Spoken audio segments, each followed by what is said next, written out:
Hey guys, it's your favorite Unk here. Go ahead and click that subscribe button below so you don't miss a single episode of Nightcap. That button right here. Come for the sports, stay for the stories. The Chiefs beat the Dolphins 26-7. It was the fourth coldest game to start at kickoff. I think the wind chill started at -4, got all the way down to -8, and the Chiefs dispatched the Dolphins 26-7. Patrick Mahomes was very, very impressive. 23 of 41, 261, 1 touchdown, no interception. Isaiah Pacheco ran the ball extremely hard, and they did a great job of controlling the clock, and the Chiefs dispatched the Dolphins. When you look at this game, what did you take away from it? Man, I took away from the game. Listen, I said it before the game even started. I said it throughout the week before the game happened. We have to be able to establish the run. We got to establish the run with A-Chain and Mostert. They get them out of that two safety shell, so they're able to, they play two man, they play they play two man, they play 55. They lock on the outside with the safety help over top, and if we can't establish the run, they get them to bring the safety downhill. So the run can open up the pass. It's going to be a long day for us. What did they do? They did the same thing all day. They used the front four. They was able to stop the run with that without the added man in the box, and that was the result in what you saw from this game. We couldn't throw the ball well. We weren't able to run the ball effective enough to have any impact on the game, and basically that's all it came down to, in this game, and why the offense. What was it not almost the number one offense? It was throughout the NFL? Number 2 in points, number 1 in total yards, number 1 in pass yards, average about 5.1 yard per rush, which led the NFL. I think they was 4th in total rush yards, but they had the number 1 total yardage offense, number 2 in points. Listen, a game like this, the game where it matters most, you understand what you have to do. You've already played the Chiefs. You know what the Chiefs are going to do. They don't do anything. They don't do anything pretty on defense. They don't do anything exotic on defense. They line up and they play. They're going to bluff a little bit. They're going to play around with the defense in the secondary. They're going to come down, but they're going to get back to the same formation at the snap of the ball and do the same thing over and over until you get them to come out of it. And the only way to do that tonight, and I said it before the game started, we got to be able to run the ball. We got to be able to run the ball effectively in order to be able to throw the ball. And what happens? Same thing. Same thing again. Ocho, I don't know the coldest game that you've played in, but when a game comes like this, it's all mental.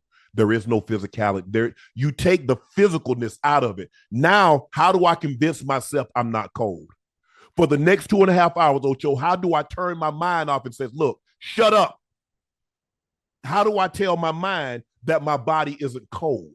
Because I know Ocho, they probably got thermometers all throughout it. You heard it all throughout the week. When you practice in that 60, 70 degree weather in Miami, you heard how cold it's going to be Saturday night in Kansas City. You hear it's going to be 4 degrees. It's going to feel like it's this degrees. At night, Ocho, what happens? The temperature drops. So if it starts at 4 degrees, it's not going to end there because you're starting and ending 2.5, 3 hours later. So you've heard that all week. It's just like when you tell yourself, I can do this, I can do this, I can do this. It's the same thing. It's going to be cold. It's going to be cold. It's going to be cold. You've heard that over and over and over. So now, how do I convince myself that I'm not cold? Still go out because they got to stay focused. Ocho, when you get cold, like, God dang, because you run into the line, you got your hands in your warm hand warmers, you got them behind your back, you go to the side, hey man, let me get that coat. Let me get that coat. Come on, bro. Let me get that. Normally, you just go to the side, hey, you back in, you run on the field. But I thought Kansas City, because they're used to that, it's tough. Ocho, it's tough when you're a warm weather team and you go. How do you practice that, Ocho? Tell me how you practice. How do you practice when you is 80 degrees and you make it 20 below zero? Well, listen, there's no way to replicate the weather. There's no way to replicate or duplicate Mother Nature. If it's going to be cold, it's going to be cold. But at the end of the day, the Chiefs had to play in the same exact weather. Do the Chiefs always see this kind of weather week in and week out? Obviously, when it gets November and December, no, it's never this cold. It's never this cold. So both teams are really nobody's at advantage. It is. Nobody's. So let me ask you a question. Maybe the Chiefs a little bit because they're used to playing in the cold. But at the end of the day, when we were little shorties, growing up, we had no problem playing in the rain. We had no problem playing in the snow. All of a sudden, we get to the NFL. All of a sudden, we're going to allow the environment and the temperature to affect us? No, there's something that we need to do offensively and defensively as the Dolphins. There's something that we need to do. There's a game plan that we need to execute. And what we can do is allow the conditions to affect the end goal and what we need to do to win the game. And we didn't do it. We need to win the game. And I'm not going to, I'm not saying using the weather as an excuse on You're why. absolutely right, Ocho. Both teams had to play in that weather. But Kansas City had an advantage. They have 7 days to practice in that weather. It's kind of like I remember when we had a bubble, but Mike would never. I think I probably went in that bubble probably like 3 times in my entire career when I was in Denver, and I was like, man, go back, get us. Mike said, hell, it might be cold Sunday. So you practice in 60-degree bubble, and it's 10 degrees on Sunday. What have that done for you? So I get it, and you're right, but normally warm weather teams don't do well when they have. I mean, there have been certain situations. I remember with Tampa, went to the NFC Championship game and beat who was that? Philly. They beat Philly in the cold weather. But normally that doesn't happen very often. But Gil, I thought Kansas City did a very good job. And Ocho, we've been talking about this all year. The Miami Dolphins beat one team that had a winning record.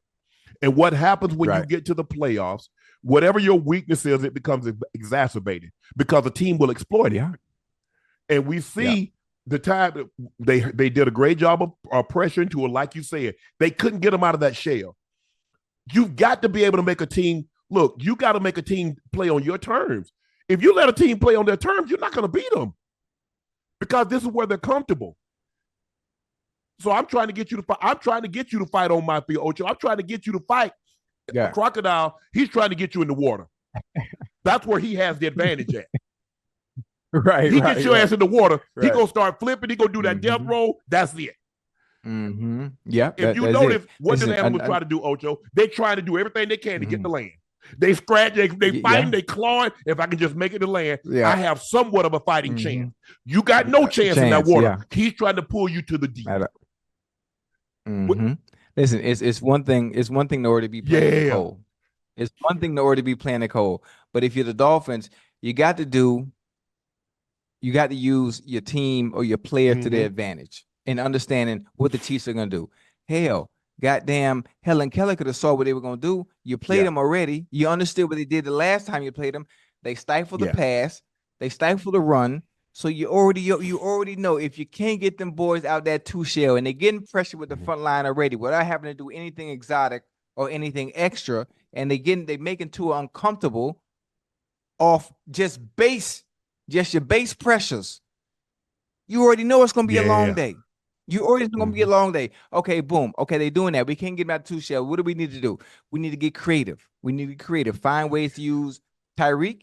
Move him around, give him the ball. Tyreek wasn't able to do enough today. 5 for what? 62 in the TD. That's not going to win the game. That's not going to win the game. No, at all. Listen, Rashee Rice went crazy. He went 8 for 130 in TD. Travis Kelce, despite the drops he had, he was 7 for 71. And Pacheco, 24 for 89. We had no offensive production at all. And relied on the defense too much. We had plenty of opportunities. The defense played well, Ocho. This game's supposed to have been over at the half. Listen, all the field goals, we needed field goals get you beat.